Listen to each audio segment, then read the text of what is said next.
take the red pill, you stay in Wonderland. And I show you how deep the rabbit hole goes. Welcome to Life in Red.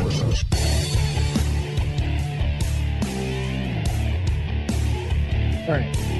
So, our next guest here, Andrew Iddon. First of all, thank you, sir, for joining me.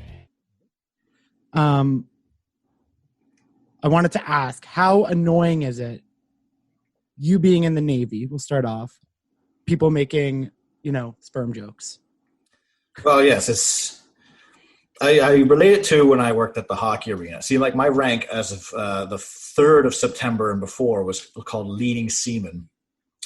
But now it's sailor first class. So I when I worked at the hockey arena, I used to take beer from the fridge past all the seats to the truck and vice versa.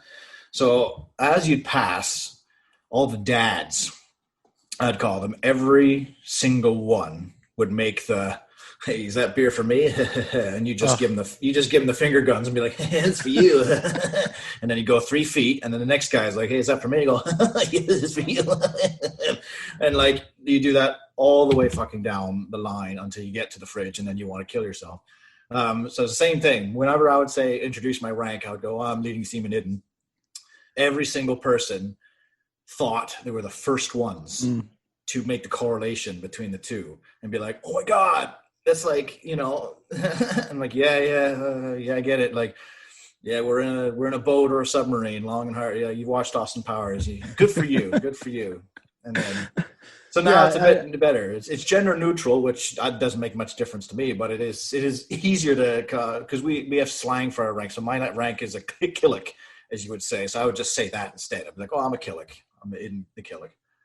Right. Yeah. No, I get the same thing with when I tell people I work in radio. It's, "Oh, you have a voice, or you have a face for radio." Face for radio. I remember working customer service, and if like the cash wasn't working or debit was down, like, "Oh, is it free?" Yeah. That's a good Always, example, everyone has a comment, and you're just like, "Oh God, I'm gonna die."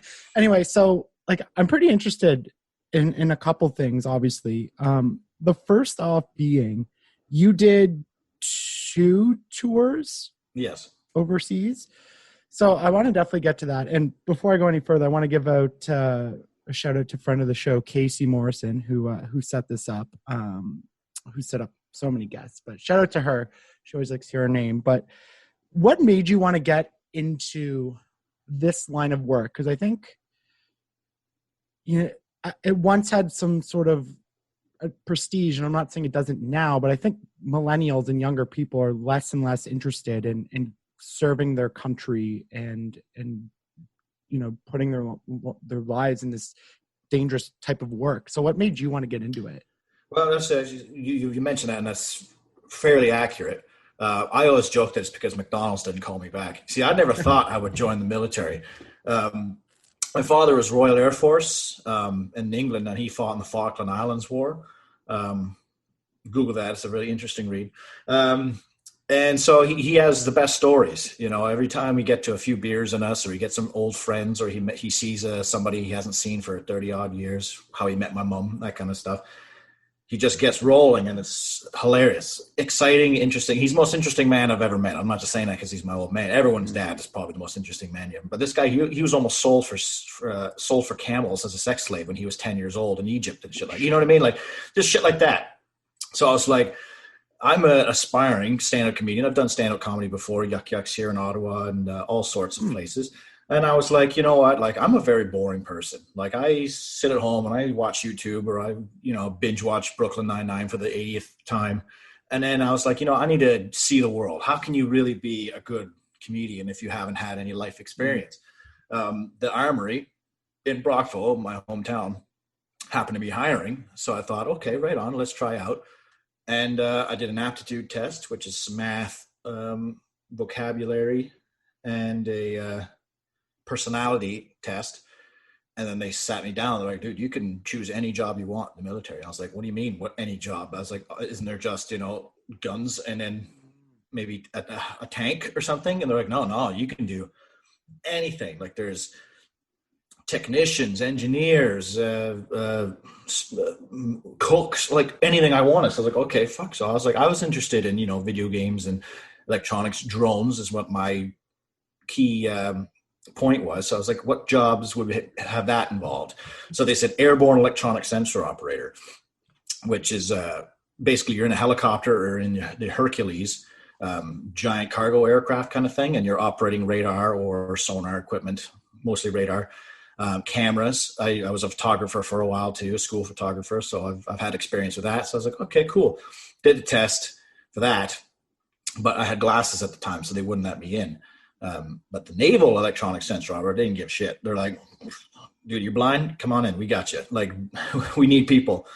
So then like 10 days later, I was in boot camp, and I was like, this is a very eye-opening experience for sure. Right. So I kind of fell into it out of almost desperation, but at the same time, there is a sense of like, it is a job I'm proud of. Not all the time. I clean a lot of toilets and I scrape a lot of rust, shit like that, you know. So there's days where you don't feel, but then you occasionally you do something really cool, like you shoot an island or you tail a Russian submarines, which is what I did on both tours. You get to meet a bunch of really interesting people, and you know, you dress up every now and then in your uniform. You feel good. You go downtown St. John's and you have a bunch of girlies pinching your butt and stuff like that when you're wearing your white. So you get little things like that and make it feel good. And it has really good benefits and good pay and a good pension if I am to survive that long. Right. Going back just a little bit to something you said, Russian submarine. Yeah. Let's elaborate on that. I mean, that sounds wild, because you think that, I mean, we all know Russia, I guess you could say that they're nice, but like they're also a little shady. Like, so what was going on there? Well, Russia's not the bad guys. Like to us, anybody doing anything suspicious, we're kind of like cops, I guess you could say. Russia's just not a part of NATO, so that's why there's a big red flag on them. Ironically enough, their old Soviet flag. They're not that command and conquer Soviets or anything. So whenever we deploy, or both my tours, it's called Operation Reassurance. So we're basically there to not show a force, but to show how fast we can deploy and show our power once we get there. So if there's any country that does something suspicious, you know, like piracy or smuggling, stuff like that, we can show them how fast we can turn up and be like, hey, cut that shit out. Or, you know what I mean? Like, we don't really enforce anything. So we were in Palma, Mallorca, Spain, and which is an island off of Ibiza. I don't know if you've ever heard of the techno CD, but it's a fucking party island. So we were on kind of like a shore leave sort of thing. So we were getting wasted. And then we got a call from NATO saying that a Russian submarine and 2 Grigorovich-class destroyers were coming down to launch missiles into Syria. So we were like, oh, shit. So they called us all back in. So we all showed up back at the boat, still drunk, still got glitter on, because there's a club there that has foam parties and like oxygen in the bathroom. So you can breathe it in as you're peeing, and it gets you like right good. So we were like throwing ropes off the boat, like hot, like, ugh, fuck, like, people are swaying back and forth and burping. Like, anyways, made it to Syria from Spain in less than 24 hours. And then we tailed at Krasnodar, Russian submarine. They launched 6 cruise missiles, SSM-30s, about 2 nautical miles away from us into Syria as a test firing. And we were there the whole time. And then we tailed them for 28 days. So we went 28 days without shore, showers, or flushing if it was number 1. Because of the sound, we couldn't make too much noise because of the submarine, because it would dive, which is, I can't remember the actual rules of it, but if a submarine goes under, it's not the most it's suspicious, I guess you could say. Like, I don't know about maritime law as much as I probably should, but if a submarine goes underneath, we need to look for it, because it could not only could it do something, you know, terrorism or war, it could accidentally run into a cargo ship, and then we would have to, you know, help them out, something like that, because, you know, submarines kind of hard to see down there.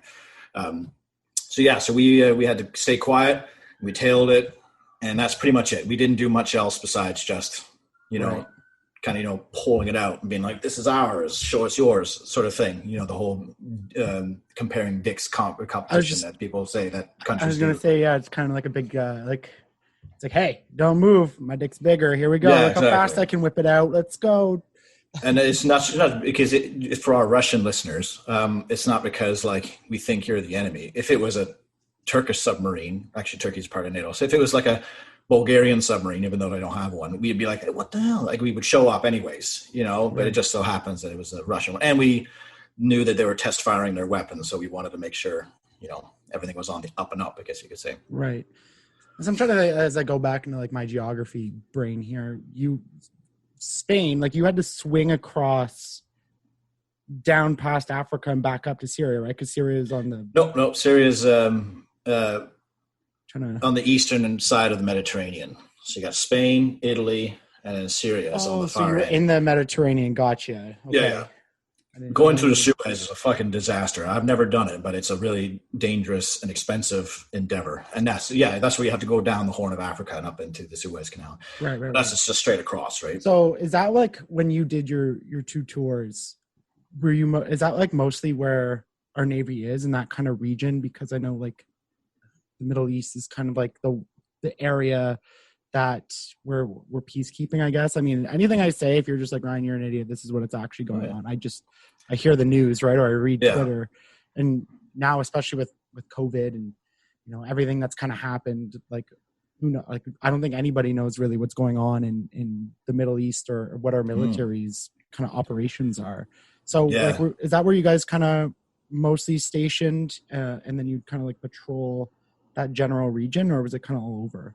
Mostly, actually, yeah, you're right. Eastern Med and the Black Sea, we go to the Black Sea quite often, and the North Seas. So we go to the Baltics. So we go there. I haven't been to the Baltics as much as I would like to. It was one of my favorite places to go. But yeah, our deployments, usually Eastern Med is like where most of our missions are, but we do a lot of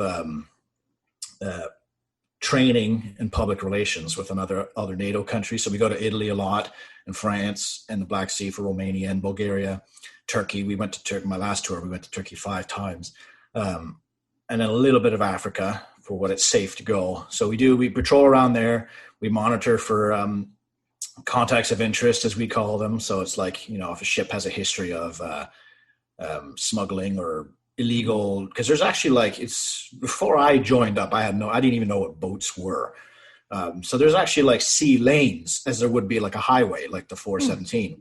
So if a cargo ship is not in one of those lanes and he's just out in the middle of fuck all nowhere, that's suspicious. So we'll go over there, we'll hail them, send our helicopter, and the helicopter can take photos of him and get his MMSI number, because every ship has like a serial number, if you will, and it goes into a database. And from that database, we can see, it's kind of like a driver's license too. Like they have 5 demerits. So, you know, so we'll go like, hey, you doing anything? All right, good. Because we're on to you, kind of thing. You know what I mean? Sort of policing, I guess you could say. Right. But a lot of that, I don't have much knowledge on, because that's more like the bridge, the officers and the NAVCOMs and stuff. They usually deal with the actual radio calls. I sense that they're there. Like my job is to look at a screen to hold me, but like I have to correlate what is a vessel, what isn't a vessel, what's on the vessel, and then I make up like a stat card, like a baseball card. Like this is this long, this is this many crew, this weapons, this is how we should fight it if we need to fight it, and we hand it off. So it's all like, yeah. If you're playing a video game, we're like the mini map on like a StarCraft or Age of Empires, and we like pick out the good guys and the bad guys. Right. Now, when you're out there, like, just because like I know there's so many different factions of like the armed forces, you know, but like as Navy, like, did you do any like kind of combat missions or like touchdown missions where you actually had to go into these countries, or like it was mostly you guys are just kind of, like you said, like policing and kind of patrolling? Yeah, that's what Marines are. Okay. So we would never land. We have boarding parties. We have an enhanced boarding party and then a ship's boarding party, although boarding these days is a lot of legal issues to it. And I don't even know if we're allowed to in the Eastern Med and stuff. But no, that's where America, Britain, a lot of other countries have Marines. So that's what they would transport, these Marines, on these big land transports. They look like aircraft carriers, but they're not. But inside they'll have tanks and jeeps and all sorts of shit. And then they'll deploy the ground forces, and they do their thing. And no, the Navy doesn't really see combat. Well, we're in peacetime right now, technically, so we wouldn't And luckily, because ship-on-ship combat, like when I first joined up, I thought we still broadsided each other, like, World War II battleships. But no, like guns are not a big thing. Like that's what my job is to fire the main gun, the 57 millimeter, which is really small. But I have a shell over there. I should go get it and show you. But the Americans have like 127 millimeter. The Russians have 127. That's probably the biggest gun you're going to see. And it's all about missiles. So a cruise missile from like a American Ticonderoga, a Tomahawk, it can hit England from Italy, if not farther. So they're like, if the ships, you'll never see the ship that you're fighting, sort of thing. So that's why navies aren't as prevalent. They're definitely still necessary, especially for us, because we have the hugest coastline in the world, and we have one of the smaller navies. But when it comes, to actual ship-on-ship combat, it'd be mostly Air Force would be doing most of it. Fighters, bombers, they go supersonic, some of these things. So like we won't even see it before we're dead. So we're all, especially the Canadians, we're all like self-defense. All of our weapons are 20 millimeter, our missiles and our 57 are all like anti-air, anti-missile weapons. Like we aren't really meant to destroy other ships. Luckily. Well, I mean, that's good and bad, I suppose, that we're not the aggressors and we're not the ones, causing shit. We're just like, hey, we're happy to be here, guys. And if shit goes down, then we'll. Oh yeah, for sure. I am one of the biggest things I'm curious about is what is the perception of Canada like around the world? Like I assume you've talked with other militaries, you said you did public relations in other countries. What is like the true perception of what it means to be Canada or of Canadians, like just in your general conversations or what you're talking about? And like the reason I ask is because we have such a divided kind of, I think, perception of our country right now, and not even too much as America, but we're kind of getting in there where like conservatives are like, we're becoming the laughing stock, Trudeau this, Trudeau that, whereas like I think people who lean more left are still kind of like, oh yeah, like everyone laughs that we're like the sorry people, and we always apologize and we're all super nice and friendly and say a boo. Is any of that correct, at least based on your experience and conversations? Yes and no. For the most part, they like us. When I go to like the bars, the restaurants in Europe, I have to tell them that I'm Canadian, because they immediately assume you're American as soon as you open your mouth, because they don't, they'll know something's off because we don't sound the same, but they just assume since we're speaking English and we don't have British accents that they're like, oh, you must be American. As soon as you say you're Canadian, usually they're like, whoa, hey, come on in, because like we're not as present when it comes to Americans in combat situations or wherever, everyone has their stereotypes and their perceptions. Mm-hmm. And for us, other militaries though, they think we're pretty great too, because we're fairly professional in what we do. We're small and we're, we have a bit older equipment, at least the Navy does. I don't know anything about the Army. But when you mention us, a lot of like Brits and French, they really like us because of what we did in Afghanistan. I don't know much about what we did in I was in after the whole Afghanistan thing, but they think we're really great because apparently we were, balls to the walls down there. And when it comes to our navies, we do all sorts of times. We call them cross polls. We'll send like a couple sailors to their boat and then they come to ours. And then we just, we show them our daily life and all that kind of stuff. And then we'll have a few drinks with them here and there. And usually they think that we're great because we're a bit uptight when it comes to security and afraid of threats. But at the same time, we're fairly relaxed. We have a good watch rotation now where we have a gym on board. We have 3 bars on the ship. We have, a hard drive with tens of thousands of movies with a big screen TV that we can watch during.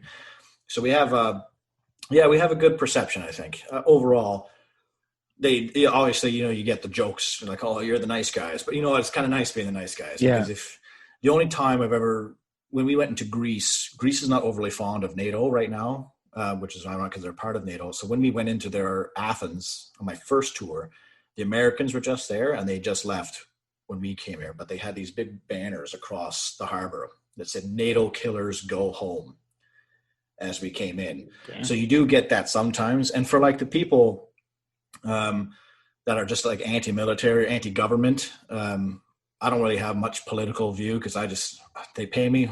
Okay. Yeah. I just want to play Age of Empires. Don't want to rock the boat. Yeah, exactly. Rock the road. Those guys.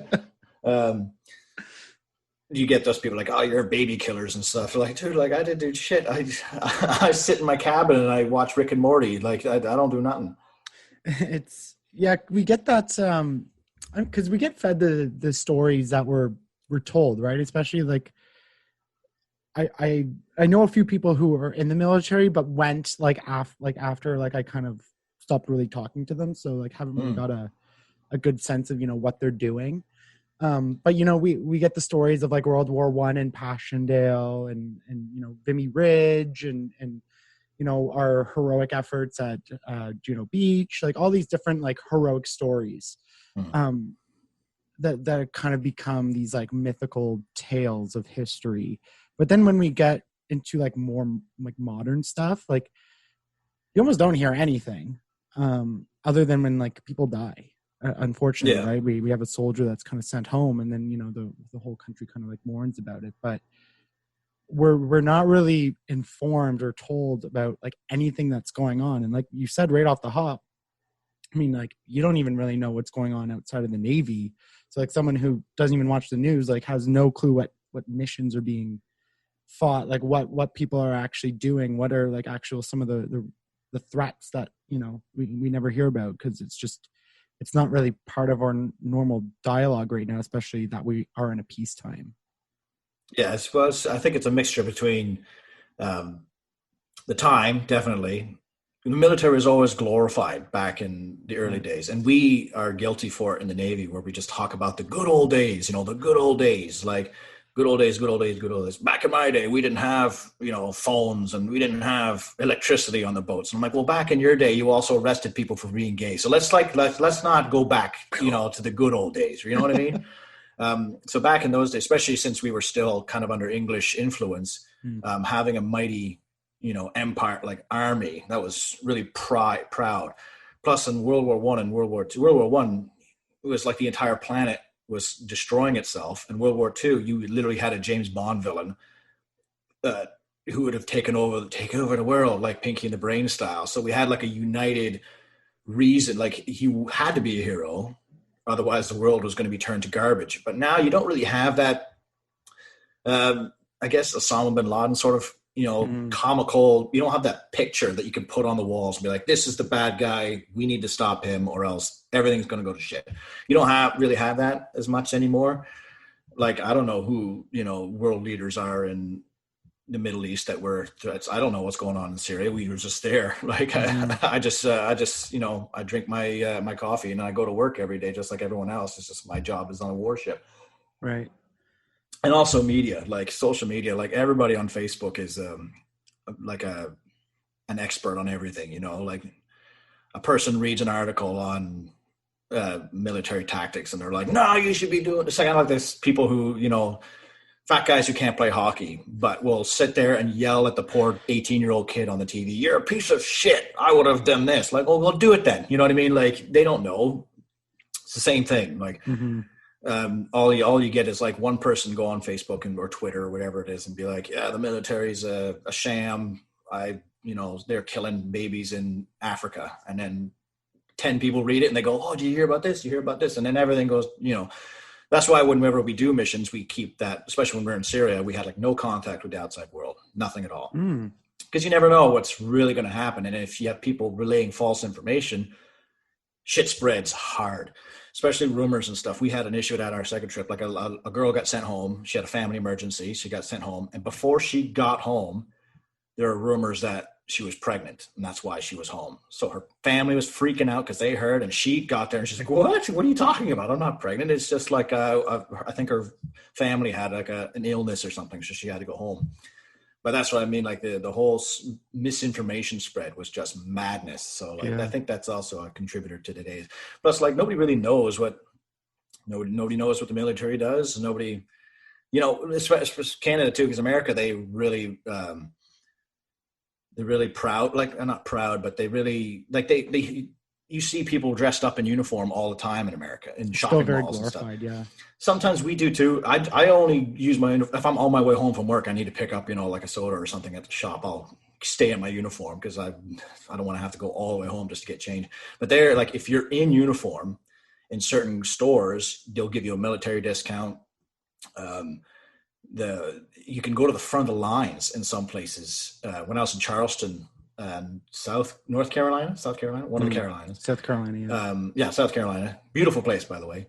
It's a naval base, so there's a lot of military there. So I went to the grocery store, and there's like markings on the floor that says like, if you're in uniform, you're NCUs, you can stand in the front of the line, and people will let you do it. Like, but if I was to do it here, people would be like, "Hey, asshole!" Like, I never would do it. Like, what's to wait an extra 5 minutes? But it's just the culture too. Like America, they're much more proud of their military as opposed to us, when we're just like, it's there. We only have like 15,000 sailors, whereas America has 15,000 ships. Like, well, not that many, but they have like 5,000 ships. So yeah, I think it's just a culture thing too. Yeah. America's still definitely, I'm not saying rightly or wrongfully that they still glorify their military and are still, very much that like we're the best. One thing I noticed is they politicize their military a lot. You go back into the Kaepernick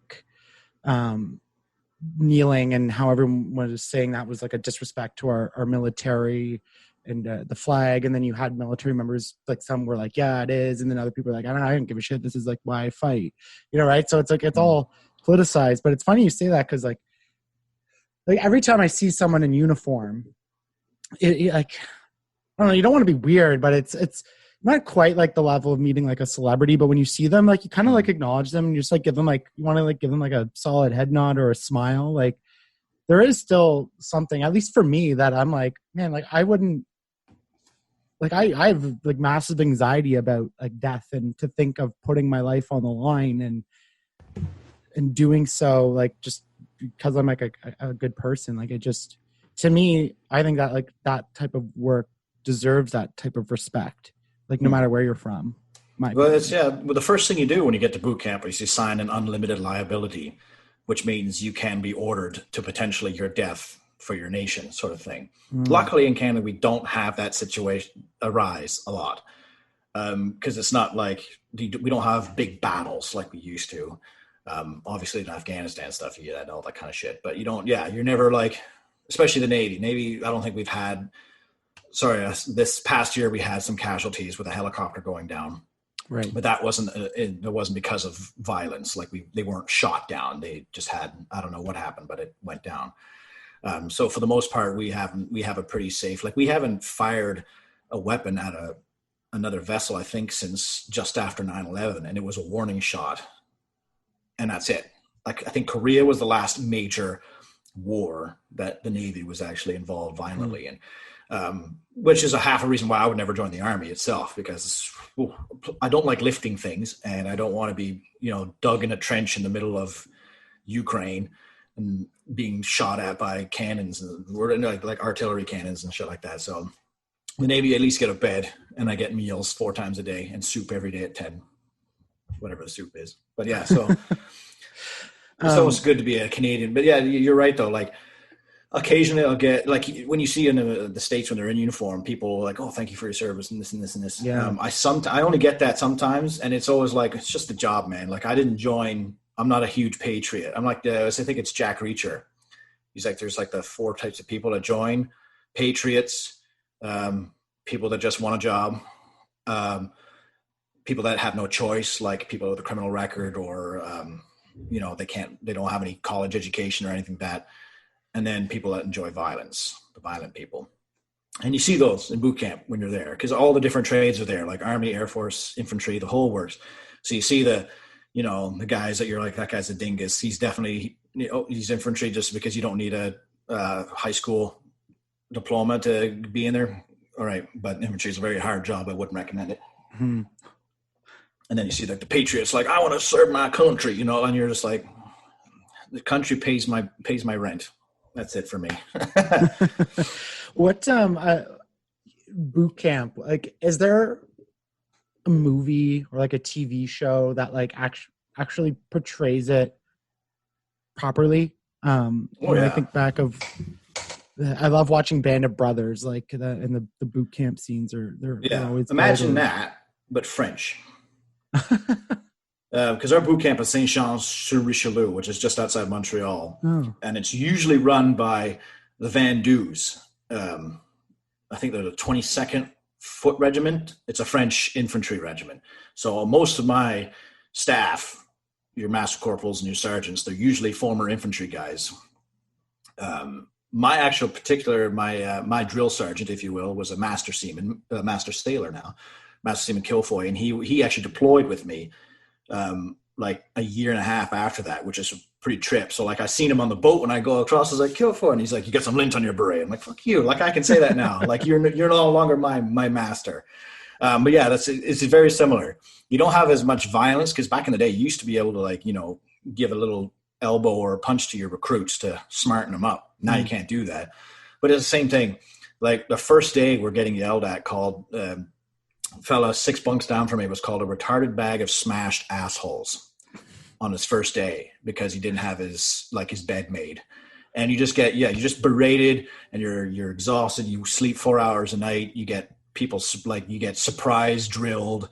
They flood the bathroom when you're at lunch one day and then you have to clean it all up. Squats with your rifle on your wrists when you fuck up, like all the stuff. It's just like you would in Band of Brothers or Full Metal Jacket actually is a pretty good one too. But yeah, just with French accents. So then you get shit because you can't understand them because they have an accent and they give you an order like, turn around. And you're like, what? And you're like, you're a piece of shit. And then do a 20 push up. And you're like, fuck, man. And then you have to do 20 push ups. And you have no choice because you're a peasant there. But yeah, it's 12 weeks of bullshit. And it's mostly mental. The physical part, like I'm a fairly slender guy. So I was really underweight when I joined up. So I struggle a wee bit when it comes to like pull-ups and shit like that. But then you get better. Like they're not there. They're there to weed out the weak links, if you will. Right. Because in the first week we had 14 people quit. And it's like, good. If you can't, like, I almost broke a few times, as you would, because they're constantly like torching you. You're exhausted. You're not eating well. You're wondering if you made the right life choice. But then you blink and it's over, and you're like, "Oh my God, I'm outside Syria right now. Like, what the fuck happened to my life?" So it's good, but they also want you to succeed because we want to have a military. You want to have members, especially when it's small. Like the Navy's always desperate for people. We're super short on almost every front, so you don't want to really scare away any good recruits. But if they're not up to it, they're not up to it, and it gets easier as it goes along, the old Shawshank Redemption. It gets easier. Right. Yeah. You hear the stories. I mean, I don't know what Canada has, but the Navy SEALs and Hell Week in the States and all the wild shit that they put them through, and like even your stories, like putting you through. What was the wildest thing that like you had to do, or like the hardest thing that you were just like shit, man, I don't know if I'll be able to do this? Well, okay, so yeah, the hardest, mentally, staying awake. Staying awake was the hardest thing I've ever. You get tired in class and you're in high school, you fall asleep, but I've never fallen asleep standing up until I was in boot camp. You're standing up fully erect and you're like giving a presentation on like a briefing for a mission that you have to do, and you legit fall asleep standing up. Like I've never had so much struggle to stand up. So then what they say is like, if you're feeling every morning class, you have a lot of classwork in boot camp, by the way, a lot of writing. And that's actually pretty funny. If you look at our notebooks, you can see like where we started and then where we fell asleep, because like the writing slowly gets, and then you see like hieroglyphics, and then you see like, the aliens are real, like all sorts of shit. So you say, stand up in the back of the class. And by the end of the class, there's like 42 people standing up in the back, like pinching each other and like trying to stay awake. But the hardest physical thing for me was 12 weeks, every 4 weeks you have a march they have to do. A 5K, an 8K, and then a 13-kilometer march. And the 13 one is done in Farnham, which is like in the field. So it's like forest, hill. Like it's like we have a bunch of training exercises out there. Actors come and pretend they're terrorists, and we have to deal with the situation, that kind of shit. You get to fire your weapon, which is really fun. But weapons are bullshit. Like it taught me, like, I hate weapons. They're a poisoned gift, as we used to call them, because you get it, you're all like, yeah, I got a weapon, but then you got to clean it. You got to take it everywhere. So like, you got to take it with toilet with you and sit it down while you're taking a shit. So that's a 13-kilometer march, middle of July, with full combat gear, a 60-pound rucksack, your weapon and your ammunition. And that's what something in like the movies and stuff, they don't tell you. Like, ammunition is heavy. Like a full magazine, a full like 30-round magazine, it's like 4 or 5 pounds. Maybe a gun expert's gonna be like, but you have like 4 of those across your chest. You have your weapon. That's like, I use the strap, so it's around your shoulders. You have 60 pounds on your back. Your boots, your feet are already sore from doing parade, like marching, and you're not sleeping because you've been getting attacked all week. It's a week-long exercise. So you get in your tents and your little bunks, and you're getting attacked by actors and helicopter crashes, all sorts of shit going on. Stand to. So then you get all the alarms going off. So you're exhausted. You're only allowed to drink out of your canteen when you're instructed to, and you have to march in cadence. So like almost in like a rhythm with the other 60 people in your platoon. You have to march 13 kilometers around this huge gravel hiking path, basically. And the hard thing about that too is not only just staying focused and staying awake and standing up, is you got the people that are struggling worse than you, that are falling behind. You can't leave anybody behind. So you have the strong guys usually who are up front. They'll like go to the back and they'll be like helping the people out. They'll be helping their backpacks and they're carrying their weapon for them and stuff. You have like, the out of shape people, which I was under shape, that are struggling and they're crying, or they want to quit, but like, you can't quit. If you quit, then everyone else gets fucked. It's just like the Private Pile, right? In Full Metal Jacket, one person fucks up, the whole platoon's fucked. So then, you have your leaders kind of come through there and they help out. And then at the end, you get like the best, you can give an award to one of the members of the platoon for the best motivational person anyway. So that's probably the hardest. That's the only one that I was like, you get blisters. Holy shit. You should have seen the blisters after we were done. Like their whole foot, Calandrino was her name. Her entire foot had a giant, so they peeled it off in one big piece, this blister on her foot. My feet were bleeding, not too bad though.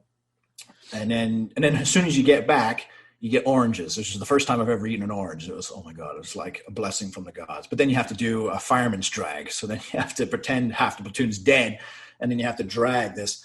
In my case, you were a 200-pound Ukrainian fella. So I had to like drag him across, which is not easy either, especially after you've just done that huge march. And then you go back and you do parade practice for a couple hours.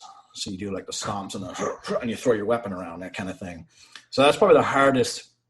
Staying awake in the 13K was murder. But then you finish it, and I only barely struggled at the very end, where I was like, I was vocal about it. I was like, this sucks, like at the very end. But for the most part, you keep yourself quiet. And people, you'd be telling jokes to each other. I was actually doing what I'm doing with you. I'd be telling stories to the boys to keep them kind of motivated, telling a joke here and there. Singing Barrett's Privateers with all the other Navy guys, because there's only like 6 Navy guys in the whole platoon out of 60. So we kind of grouped together and did our thing. But yeah, that and the 8-foot wall, actually. The 8-foot wall I struggled with, because that's just like a flat 8-foot wall made out of plywood, and you have to jump over top of it. And so you're like literally on your feet, you got to jump up, grab the top, and pull yourself over. Yeah, and there's no footsteps. There's no rungs. And you're wearing your vest, your tack vest, and you have your weapon and ammunition. And that was the only one that I actually needed somebody to like pull me up over it. Other than that, right. But then you have like the little fucking 4-foot tall guy, Kent, who's my fire team partner. He leaped over that thing like he was a goddamn rabbit, and just like didn't even touch the wood. And me and all the other tall guys, we do that thing where we run up like we're going to run over it, but then we just fucking face plant into it, and then we pull ourselves up. Like it was a waste. It was a waste of a run, but we do it that way. So yeah, actually, that was another challenging one to do. It's so funny, and it's not comparative, but you get people like me who are like, oh, my back's sore because I sit in my chair all day and I'm falling apart, and when you just hear shit like that, you're like, oh, yeah, it could be worse. Yeah, it could be worse.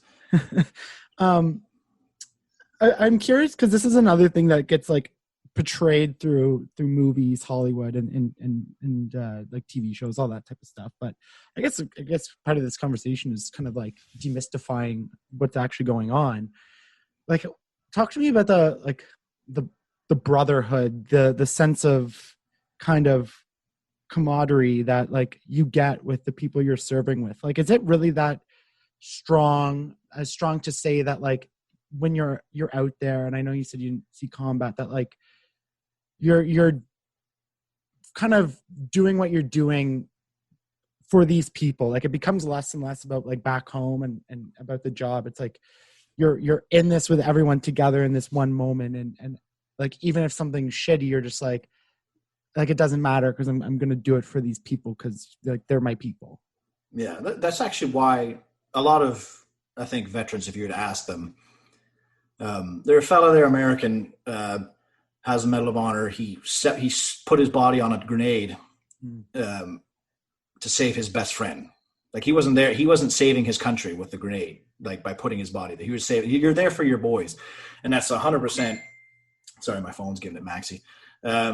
That's the reason why I made it through boot camp, I think, because I'm okay with making friends. But like my first day, you arrive and everyone else is arriving all over the country. So you're kind of just sitting in this big like university style classroom, and the guy next to me comes in. Like, there's 3 of us in there, and then this big ginger moose comes in. That's what the drill sergeants called him. Kerr, I called him Anchor. Like, I'm the admiral, he was the anchor. Like, we made nicknames for each other because I used to put on my white pea cap and go around and go like polish moose, like doing the whole voice and everything. So Anchor sits down next to me, and he's just this big farm boy, and he's like, "Oh, what are you?" And I was like, "Oh, NESOP, what are you?" And he's like, "Oh, Stoker," which is a naval engineer. So we're like, "Well, Navy boys." And then our bunks were next to each other. So then we got to talking. We both like, having a drink here and there, going to the strip clubs and doing your thing. We're both single guys. We both like the same video games and same movies. So we just click like that. And this guy's like 6'4", 280 pounds. He's a bodybuilder. He does the Scottish Highland Games. And he's built like a fucking brick shit house, but he kind of struggled when it came to the exams and the tests, like the math and stuff like that. So that's where I was like, haha, like, I got you there, boy. Like, I'll help you with the smarts. You help me with the physical stuff. So he would teach me, like what to eat and, help me out with push-ups and my form and all that stuff. And I would help him study for his exams and stuff like that. And we're still best buds to this day. I'm going to his wedding hopefully in a few months, back in Halifax. I call him Anchor because the only physical test he failed that I passed, that I brag about, was the swimming one, where you jump into a pool. I'm gonna turn this off before I'm in a group chat, so you Popular get like a bazillion messages. So you're in uniform and you jump into a pool and you have to wade water for 2 minutes, and then you have to do like 20 some odd laps while you're in uniform. Used to be have to do it with your weapon, but you don't have to do that anymore, thank Christ, because weapons rust fucking crazy fast. Rain, rust immediately, and then you get in shit if your weapon's rusted. So I'm doing my thing, and then Anchor's turn to jump in, and he jumps in, he goes thump, and he sinks right to the bottom of the pool. So I was like, Anchor, you're an anchor man, because he's so fit and so heavy that he couldn't swim, and his uniform was so baggy because he was so large that it filled up with water, and he sank straight to the bottom. So they had to send guys. So he's the biggest guy I've ever seen. Arms bigger than my torso with water wings as he's doing his little laps so he could get through. So yeah, the camaraderie, and yes, being because I'm posted ashore now, so I don't have to sail anymore. But it's great. The sailing sucks. It really does. I hate it. I hate the whole life at sea. But the camaraderie I'm going to miss. You have your good friends. You hang out in the ops room and you shoot the shit. You talk about chicks and all that kind of stuff. Whatever you do. Then you go ashore together and you have a few drinks together and you meet each other at Oktoberfest in Munich, where I met a couple of my bosom buddies and we had a great time showing off Canadian pride kind of thing. So yeah, the camaraderie is definitely I'd say it's like 80% of why the military can be good. You right. Get this like-minded people and then it's great. Like I've made lifelong friends in the military. It just gets boring talking about military stuff, as any job you would. Like I'm sure Casey and their nurse friends, all they talk about is nursing, and it's the same with me. Like, oh, my chief is an asshole. Oh, my chief. Yeah, so, that's true. Yeah, Yeah, how you get sucked into the life, and then that's become and more so for you, like because like that's all you kind of know for a while. Yeah. Well, and then you help each other because you want to see each other succeed. So if you see where people are weak and you see where other people aren't, and then you help each other out. And then you get like your characters too, like because it makes you wonder like how the hell do they pass through some of these tests and exams and boot camp and stuff? Because you get these apes and these boiled vegetables that you work with, and you're like, but then you keep them around because they're fun to watch and they're fun to see fuck up. The way you just like it does sound like you're like as you're talking, I'm like just envisioning like this like cartoon type movie scenario of everything happening and all these different people and the. And then you get to teasing them too. Like we had a fella, cop Eeyore. We called him Eeyore because he was just miserable. No matter he's been in like 30 some odd years, and he's been a sailor first class, my rank, for that entire time, which is not good. That's like usually you're at my rank for like maybe 3 to 4 years, and then you get promoted, or you can choose not to get promoted. He's been my rank for 22 some odd years. He has so many sea days because you have like a patch, like a black, bronze, silver, gold for all the days at sea that you've had. So like I have the black one. So I have like something like 500 some odd days at sea, give or take. He has over 2,000. So he has a honorary platinum one. He got in shit because he put fruit in the dishwasher to rinse them off. Because he's like, oh, you put them in the blue tray and then you go. Any time of day, any day of the week, he could have won the lottery. And you ask him, like, cop, how you doing? Eeyore, how you doing, man? He'd be like, fucking bullshit, man. And you're like, all right, buddy. So anyways, we had the two Manson brothers, Fat Manson and Skinny Manson, great hockey players. Anyways, they had this big orange dildo, this giant ass thing. And like they have pictures of me flibbling around like Darth Maul, like trying to give it maxi. And we're like, hey, it'd be fun if we put this thing underneath. It started making its way around. It's kind of like icing, Smirnoff Ice. Yeah. It was making its way around, Orange Crush. So we put it underneath people's pillows and stuff to tease them. So we're like, hey, let's put it in Eeyore's. So we jam it underneath Eeyore's pillow, and he loses his shit. He's like, what the fuck is this, you pervert? And he's trying to be serious, but he's got this big floppy-ass dildo in his hand, and we're all like, sorry, man. So he's like, fuck you. So he goes up and he throws it overboard. He's like, take that. But one of our boys, Fit Terry, he's a diver. And he was diving that day to clean the barnacles off the bottom of the boat. So he jumps in the water and he's doing his thing. And then he sees this giant glowing orange dildo at the bottom of the harbor. And he picks it up and he brings it back up. So we take it and we put it back underneath Eeyore's pillow with a note. We wrote a note and it said, you tried to get rid of me, but I'll always be with you. I love you until the end of your days. Orange Crush. And you should I've never seen it like a man's ears actually like blow steam, but he's like, what the fuck? Oh my God, you got another dildo. We're like, it's the same one, you weirdo. Like, so he threw it. I forget what he did after that. I think he threw it overboard again, but Terry wasn't diving, so he couldn't get it. But then like we had another guy, Dandelion Dan, smoked dandelions before weed was legal. Don't ask. He's a weirdo. That's a thing? What? Yeah, he was like our version of Eeyore in NESOP. He'd been in NESOP a long fucking time. He had this bright idea. It's like we have bong bongs, which is like a general alarm, and that's when you get up to do fire drills and battle drills, anything, bomb flood. So he recorded it on his phone, and he's trying to wake people up as a prank with bong bongs, but we're not brain damaged. We can hear the difference between a giant shipwide alarm and him standing with his phone going, So he goes to the main bathrooms there and he blares it in the middle of the bathroom. And there's only one person showering in there, and it's Eeyore. And he fucking rips open the curtain, fucking Willie hanging out, goes, what? There's fire, fire, fire. He runs back to his mess, wakes his entire mess of like 40 odd people up saying there's a fire, nothing but his little winky towel going, there's a fire, get the fuck up, everyone get the fuck up. Like, what are you talking about, cop? There's been no fire. And he's sitting there like, what do you mean? And then there's this Dandelion Dan standing at the doorway going, and he's like playing his little bong bong recording on his phone. And it's just like, oh man, that's sad. Like the poor guy. But it's also, the whole boat was united against him in that day. So becomes the punching bag. It was a team builder, but I think he knows it too. He's been there so long. He's just there for the paycheck to feed his kids. So Eeyores is like, oh, it was a shitty fucking day again. So I'm gonna miss that not being at sea. But you can't do that in the office.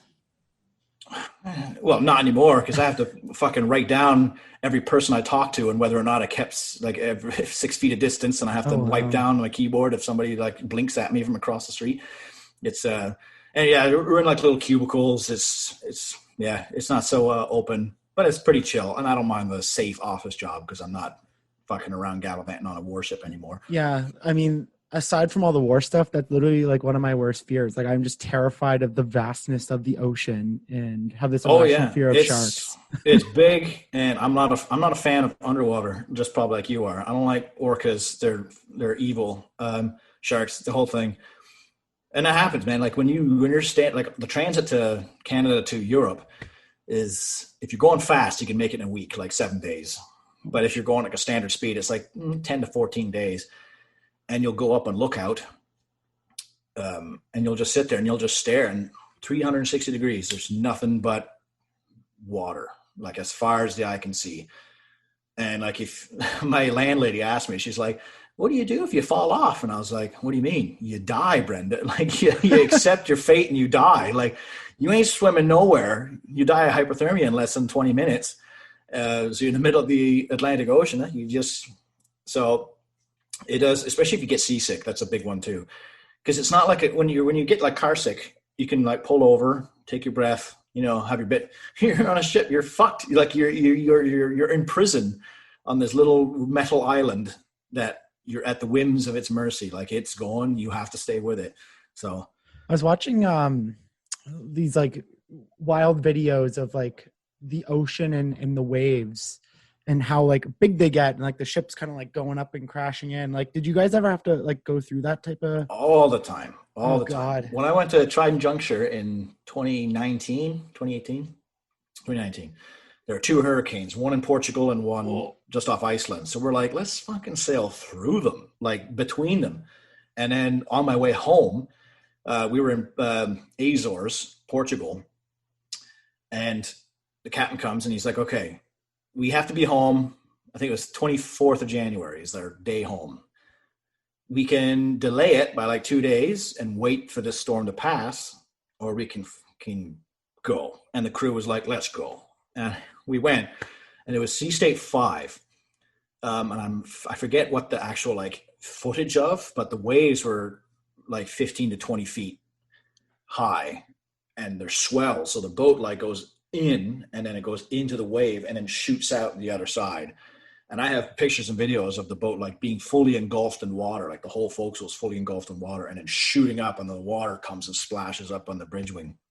Fucked up my birthday cake, because my birthday is the 20th of January. And on your birthday, the cooks would make a little like cake in a little bowl, and they would leave it for you. I was on the midnight shift, so I would show up at midnight, got my cake, and I was all excited, and I put it down on the table. I turned around to get a spoon, and that's when the ship took a roll. So the bowl went, whoop, and then it just smashed all over the fucking floor. And I was like, God, this is my day.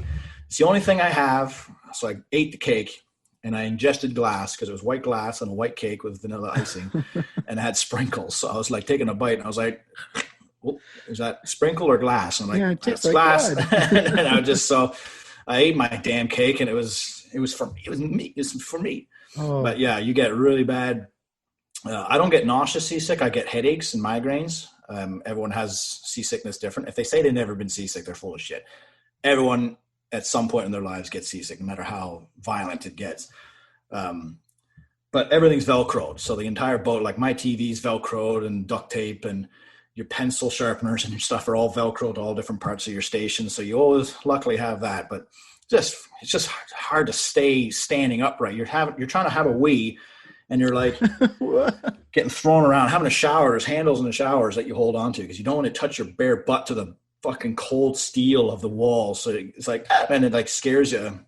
It's kind of like when, you need to get a kiss from Neptune every now and then when your balls touch the water, because the water in the toilet like splashes up. So it's just like shit like that. You're trying to walk down the hall to get a coffee and you're sitting there and your shit's flying all over the place. So yeah, it gets really, really bad. But that's the Atlantic for you. The Atlantic is in the North Sea, like the Baltic area, Scandinavia, those seas are fucking treacherous. Yeah, that's where those Mediterranean videos is were actually from. not bad. Mediterranean is fairly smooth. Oh boy. Do you like see like animals and shit too? Like when you're out there, like oh yeah, I don't know, like dolphins or port-side porpoises is what we call them. They quite enjoy the ship when it comes by. They think it's just a really big dolphin, so they'll come and they'll like jump out the water in front of you and they'll try to follow you and stuff, which is pretty cute. Wow. I haven't seen many whales, but I've seen sea turtles and sharks. We have seen a lot of sharks. But yeah, mostly a lot of dolphins in harbors too, like Romania's harbor. We found dolphins all the time. I don't know if they're legally dolphins. They could have been a smaller version. I'm sure the Krat brothers would be able to teach you. Plug for.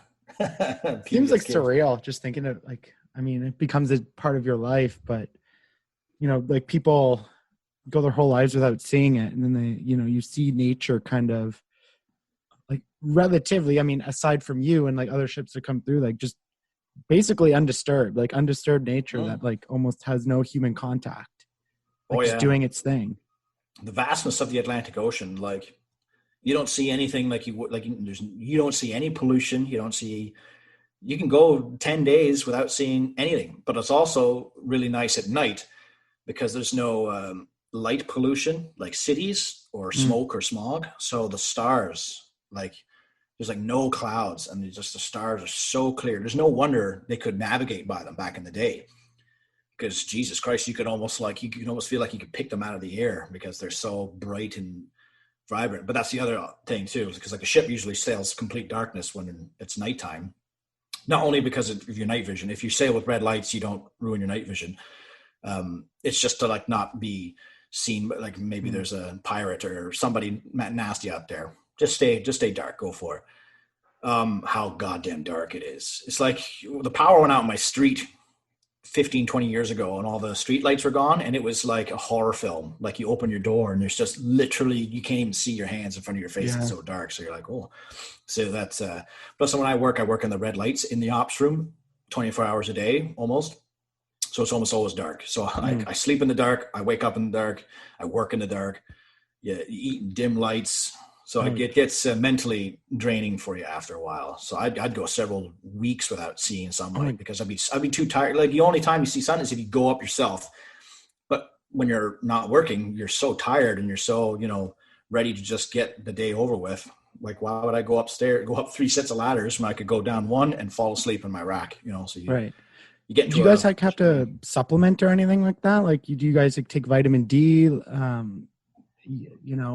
I just think like people have a seasonal affective disorder and mental health issues even when it's cloudy. Like if you're in the dark all the time, like you're right, like that would like have to like drive people insane. Oh yeah, it's your own prerogative. Like we don't prescribe anything. The only thing the doc has is Tylenol and Gravol and lots of Gravol and condoms.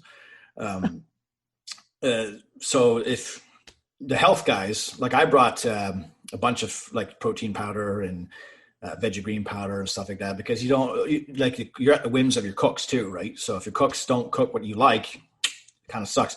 So if you're a vegan, it's very hard. They have vegan options for every meal, but it's hard to really, it's usually just couscous and spinach wraps and shit like that. Like it's hard for the cooks to really, because we get what we get in the stores in the countries. So like when we went to Romania, we got chicken wings, but they still had the feathers on them, because they don't have chicken wings there. So you get your plate comes out with pizza night and you get pizza and these 4 fucking dead birds on your plate. You're like, oh shit, like I got to do this myself. Okay. So if they don't cook like a vegetable, and usually they're vegetables and fruits, there's always fresh fruit. Try to have fresh fruit at all times and vegetables. But if like you don't like asparagus, then shit, man, like you can either have to eat it or be proactive and bring your own kind of supplements or pills and stuff. But yeah, it definitely sucks being in the dark all the time. And then, because then you'll be on like a midnight shift, and then you get to port, and the only thing you want to do is fucking sleep. So you sleep through the first night, or you go and you get wasted, and you don't even remember what happened. So you barely even remember the city. Like my first time in Palma, Mallorca, Jesus Christ, I couldn't tell you a thing about the city besides they had really fruity drinks. I got a t-shirt. I'm also curious, was there a time, and I mean, you could pick any time if there was any, but where it got like real tense? Like, I know you kind of like slipped over like the pirates, like driving in the dark and pirates. And I think that's one thing people don't often think about unless you watch some sort of movies where you're talking about Somali pirates or something like that. Or, is there a time where shit got real tense, like where you're just like, ooh, like this could go anywhere, and you actually kind of got like a little bit worried something might go down? Not really, to be honest. They're fairly relaxed. I think probably the most tense would be Syria, the first 3 times I was there. But you're mostly on edge because everyone else is, like all the command staff is, because they know more than you. The captain, right. The officers, they know more than you do. We're there to do your job. They know the reason, like they know the behind the scenes sort of thing, and we don't. They don't usually. You don't really need to know. The fucking engineers don't need to know anything. They don't even know where they are half the time. So they usually ask us, the operators. They're like, "Where are we? Like, are we even in the Mediterranean anymore?" Like, no, it's not. Like, we're in London. So yeah, I think that's the only time I've been tense, because like you're walking on eggshells, depending on your command staff too, because sometimes they could be very because they're stressed out too and they're exhausted. And if they, freak out and say you're a piece of garbage, they're right, because they're the captain. It doesn't matter if you're right or wrong. I've had the knife hand multiple times, mostly like our fellow teammates and stuff, getting reamed out for nothing in particular. It's just the captain's having a bad day, but he's in charge, so he's right. You're a piece of shit. You know what I mean? Like after he leaves, you'll be like, "You're okay, relax, you're okay." So I guess that's the only time I've never been in a dangerous. I've never thought my life was on the line, luckily, so far. But like one of my good friends and first boss is actually Redpath. He was in Libya on the Charlottetown, I think 10 years ago, and they actually got fired at by shore targets.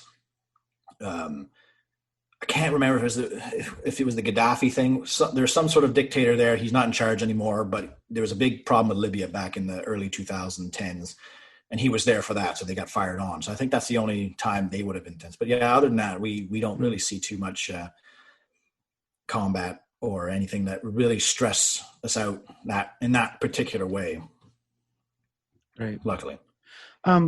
Before I let you go, I am curious, and we were talking a little bit earlier about the politicization of the media, and one thing typical I see a lot of, especially when it comes to like immigration and refugees and all that stuff, that like, why are we taking them in and not supporting our veterans and all that type of stuff. And I'm really unfamiliar with really how we treat veterans, and if we do a good job taking care of them, or if it were as bad as some people say. I don't know. Like what's going on when you get home, and I don't know if you can, maybe dismantle that kind of argument, or you can be like, no, some things are shit.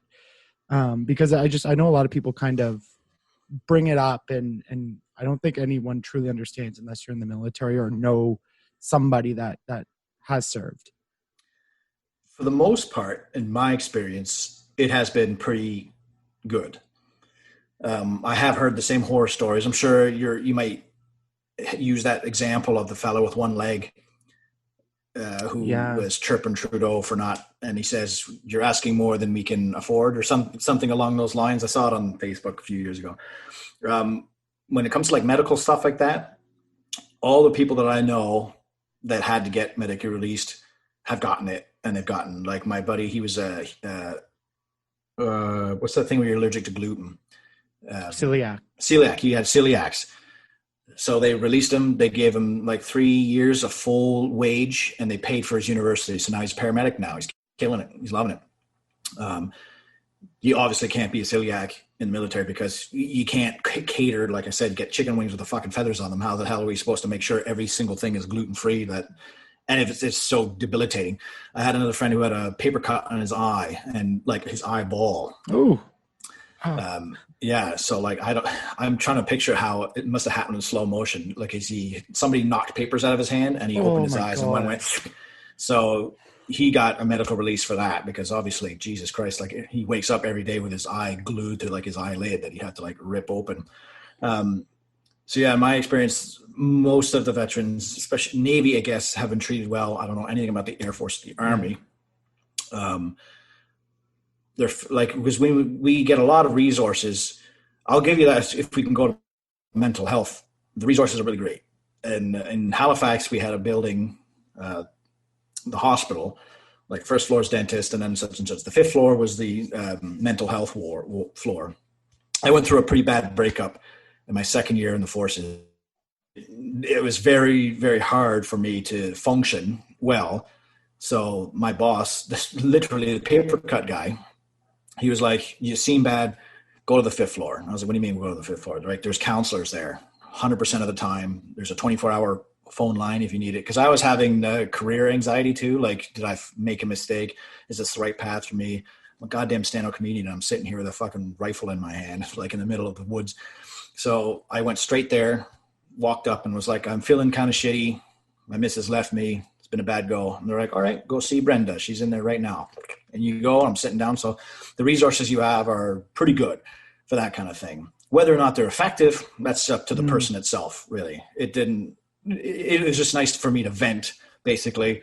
I got over it as you would most any kind of relationship issues like that. It wasn't as bad as like she didn't die or anything like that. But anyways, so I'll say like we have good, when we come back from sea, a week before, we have a week long of briefs on how to reintegrate, like how to behave around family again.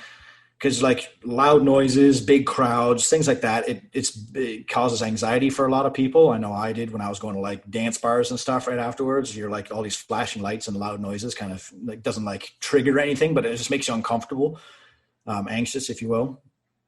So we have briefs on all how to handle that. You have a post-deployment and a pre-deployment medical screening. So if you have any concerns, you can bring it up to a doctor or psychiatrist there. And they have all the questions like, do you sleep well? Have you been I used to have coffin syndrome when I was on the ships, where I would night terrors. So like our bunks are like 3 stacked high.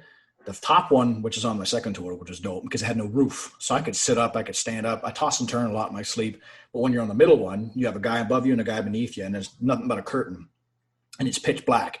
So I would wake up in the middle of the night, not knowing where I was. And there's one time where I woke up screaming and I was like punching, because I had a dream that a rather large gentleman who was my supervisor was put me in a coffin and then sat on it. So then I had this nightmare that I was trying to like punch myself out, but my body was actually punching Fit Terry's rack above me. So I'm punching his bunk and he's sitting there like, what the fuck? He's like, I'm screaming in the middle of the night. So they come out and rip my curtain open and calm me down and stuff like that. But then once I got home, like it was fine. And then my second tour, I was sleeping on top bunk. So I had no issues with that. But I was able to have the resources to fix that problem, or if I wanted to. We have like great medical stuff too. Like eyes are covered, not laser surgery. That's bullshit. But like we have our own dentists that we can go to whenever we want. Whenever I wanted, blood work, if I felt like I had herpes or something like that, I could go straight to the doctor, take time off work, walk up there and be like, I want to pee in your cup. And they're like, all right, here's your cup, pee in it. And then there you go. So I would say that we try to, I think I'll put that as the big thing. We try to help. We try to help as best as we can.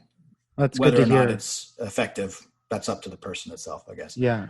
That's good to hear, because that's going to be my next question. I'm glad you brought up mental health. Obviously that's something I talk about a lot, and it's, the impact of, like you said, being in those high, even though that like, you didn't even really have to face anything too challenging in terms of combat, but like even the isolation. Yeah. Just being away from your family. People, like, their kids grow as they're gone. Right. Like my buddy Redpath, he's been on 4 tours in less than 10 years. So he's missed birthdays. He's missed his kid's first day of school. He's missed all sorts of stuff.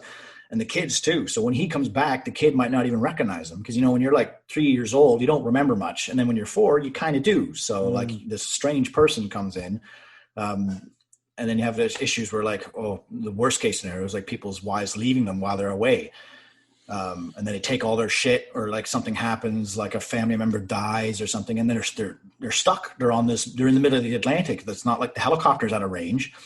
So they have to wait until they get to a harbor, and then they could fly the person home after that, which we had to have done a few times.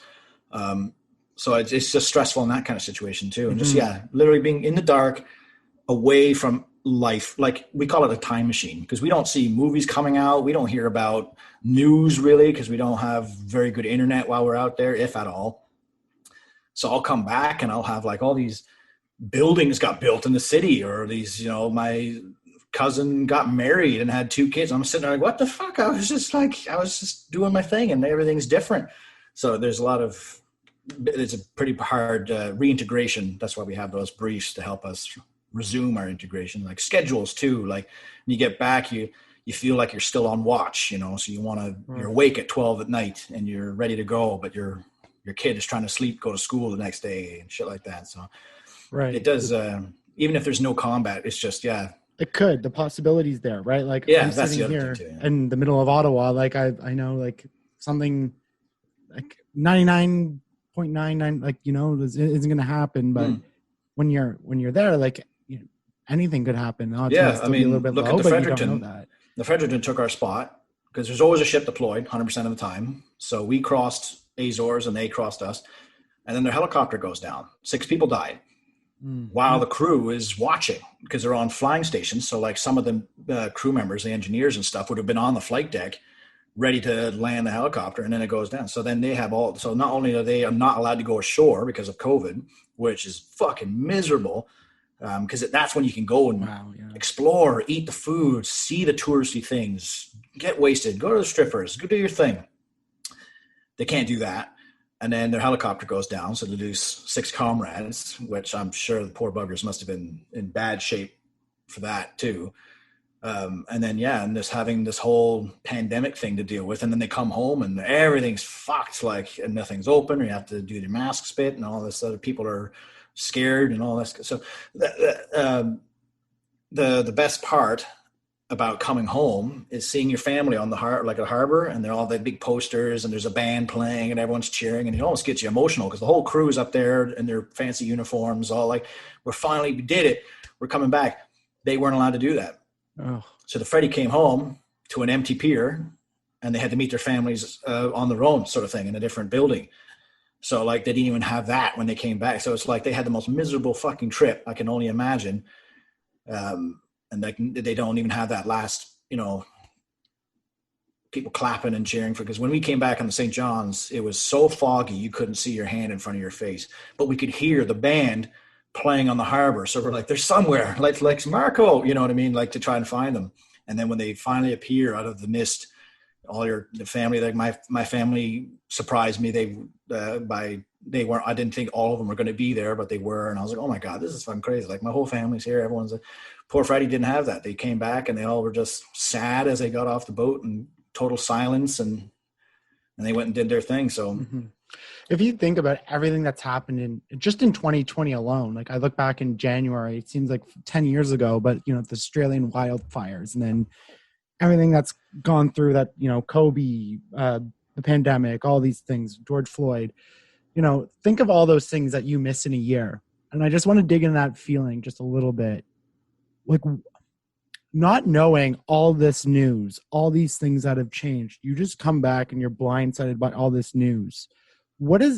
How does that feel? Like, is it like sad? Like, do you become kind of numb to it because it's just like, holy shit, like this happened, this thing's built, this person died, like overwhelming almost? Like, what is the impact on, maybe through your own experience or your friend's experience on that? Because that just sounds like you waking up from like a 10-year nap, like shows about that. It's kind of like that movie with Brendan Fraser there, where he goes into like the bomb bunker for 30 years or something like that and comes up. I'd say you just get numb to it. Because when we on our way back, that's when the whole, was it the aircraft, the passenger aircraft that got shot down? Was that Iran that did that? Yeah. So that was happening, and you'd have half the crew in the cafeteria all watching the news because we happened to have TV at that time, satellite. We all watched, the entire crew watched Trump's big broadcast on it because we're like, is this? Because like we were like 6 months, we had like 2 weeks left, and we're like, if we have to go to fucking Iran, it's going to be a shitty day, boys. The Brits started sending destroyers down there, so we're like, oh no, if the Brits are going, we might have to go too. At the same time, we don't really have the equipment to sustain like whatever they were doing over there, whether it be like making like kind of a, I don't know, like a blockade, if you will, or like shore bombardments. We don't have that. We don't have that much ammunition. We were running out low on food and fuel and stuff. So luckily, I don't think we would have. But half the crew sitting there watching, like, could you imagine? And then this whole COVID thing happened right when we came back. So we kind of dodged a little bit of it. Like things were still kind of calm. But yeah, at the time, like for me, all I'm thinking of is boot camp, training at sea, your next meal, or your next sleep time. That's how I got through the day. I'd be sitting there like, oh my God, this is the worst day of my life. Like everything's so boring, or I'm trying to fall asleep, and I'm like, oh, it's soup in 15 minutes. I can get soup in 15. And then you sit down, you have your little bowl of soup, and you're all excited. And you go back up, and it's like, oh, it's lunch in an hour and a half, boys. It's lunch. That's all you need. Lunch and a half, an hour and a half. Lunch an hour and a half. And then it's like, watch is over, I'm going straight to bed. Or you're on guard duty, which is the worst thing in the Navy by far. Duty watch, where you stand on the upper decks with a radio for 12 hours and guard the bridge, the brow coming in. All you're thinking of is like, oh, I get to go to bed in an hour. So it's the same thing. When all this shit was going down, I was gambling and saying it wasn't going to affect us at all. I figured we weren't going to go to war. So I'm sitting there just like, all right, it's almost lunchtime. Iran, whatever. Don't worry about them. Just like try not to think about it, because if you think about it, you're doing yourself a disservice because you're just stressing yourself out over something you can't control. Like it's out of your control. It's not Sailor First Class Iddon's not going to war because he wants to go to war. Like it's up to the higher ups. The same thing with whatever government. Like when people ask me like, oh, what side do you fall on? I don't fall on any side. They do their thing. As long as I still get paid and I, get my pension, do what you got to do, man. Like as long as you're not punching me in the face. Right. Yeah, that's everyone thought that Iran thing, like people are like, oh, the World War III is coming. It was like that was a high tense. I can just only imagine. Then you get back, you can't do comedy anymore, really. Yeah. All the things are closed. Like everything you're probably like trying to look forward to. Can't go back out on dates. Everyone's social distancing. It's like online dating is bullshit, by the way. But yeah, that's well, it's not only that, but when everyone else is mobilizing, right? Like I said, when the Brits started sending destroyers down, the Americans were sending aircraft carriers, all the whole thing. So we're sitting there like, oh my God, like, because if NATO could have easily been like, that's it, HMCS Halifax, or go to Iran. And we have no real choice of that because that's NATO's, it's like the UN basically. And well, I'm probably going to get in trouble for that, but I don't know. They're the boss men. So if NATO's like, do it, we got to do it. So when everyone else is joining the football team, you're like, well, I guess we got to as well, but luckily we were at the end of our trip. So we're like, nope. The captain was like, let's just go home and hope for the best. And luckily nothing came of it that I know of. Yeah. Listen, man, thank you so much. This is hilarious. One of the funniest conversations I had. Do you have like getting back to comedy? I don't know if you're Zooming or anything like that, or if you're getting back to any shows. Oh, I'm far too depressed to do that these days. That's what makes a good comedian, isn't it? Oh yeah, my misery brings other people pleasure. That's what everyone loves me when I'm working, because I always just whinge about it the whole time, or I do like funny voices and stuff to try to alleviate the situation, or just shit like that. So, but at the end of the day, I'm like, fuck, people love it when I'm miserable. So they're like, oh, fuck, okay, well, it's one of the kind of sad facts of life that when you think of like brilliant artists or musicians or anything, like the best type of art comes when you're fucked up. Yeah, exactly. Yeah. No one wants a happy person. You think no one wants Taylor Swift's happy album. I want to hear about her boyfriend type thing. Yeah, but they're not ever getting back together. Anyway, well, again, thanks, man. I appreciate this. I always give someone a chance to give a plug. I don't know if you have any social media you want to plug, or if you're like, hey, donate to veterans, or don't be an asshole. I don't know, man. Floor is yours for whatever you want to say. Final words. Yeah. If you want a decent job that pays well and get to see the world, go for it. You know, we need people. You don't have to be a patriot like me. I'm just paying my bills, and you don't have to do it forever. I don't think I'm going to do it forever. 10 years, get a good resume fodder. I guess you could. I do Let's Plays, Drewster's Let's Plays on YouTube. I don't update it much as used to, but hey, if you want to watch me play some video games here and there, have some funny banter, go for it. I Twitch stream VR. I should do more. I haven't done it in like 4 or 5 months, but check me out. Same name, twitch.tv/Drewster. BD, man, appreciate it. I'll say it. Thank you for your service and this awesome conversation, and all the best moving forward, for sure. Yeah. Thank you very much for having me, man. Oh, man.